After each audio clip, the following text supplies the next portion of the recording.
ভয়ঙ্কর এক নারী প্রজন্মের অপেক্ষায় আমরা, যেখানে ৭৫% শিক্ষিত মেয়েই ২৭ থেকে ৩০ বছর বয়সেও বিয়েহীন।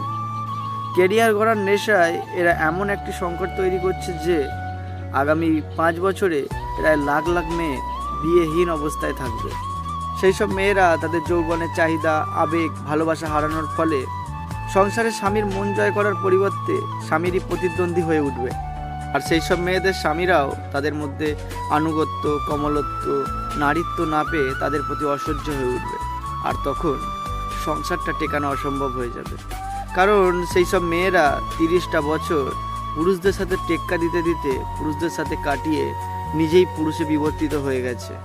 তার আস্ত দেহটা নারীর বৈশিষ্ট্য হলেও মানসিকভাবে সে পুরুষ। তার স্বামী তাকে দৈহিকভাবে নারী হিসেবে পেলেও মানসিকভাবে তার স্ত্রী কিন্তু একটা পুরুষ। এমন একটা দিন খুব শীঘ্রই আসতে চলেছে, যেখানে আধুনিক শিক্ষায় শিক্ষিত মেয়েরা যৌবন থেকে যেমন বঞ্চিত হবে, সেরকমই বঞ্চিত হবে সংসার থেকে, আর বঞ্চিত হবে আখির রাতের মুক্তি থেকে। আর এর ফলে সমাজে ডিভোর্সের প্রবণতাটা বাড়বে, আর এক একটা ছেলের জীবন এক এক রকমভাবে নষ্ট হবে।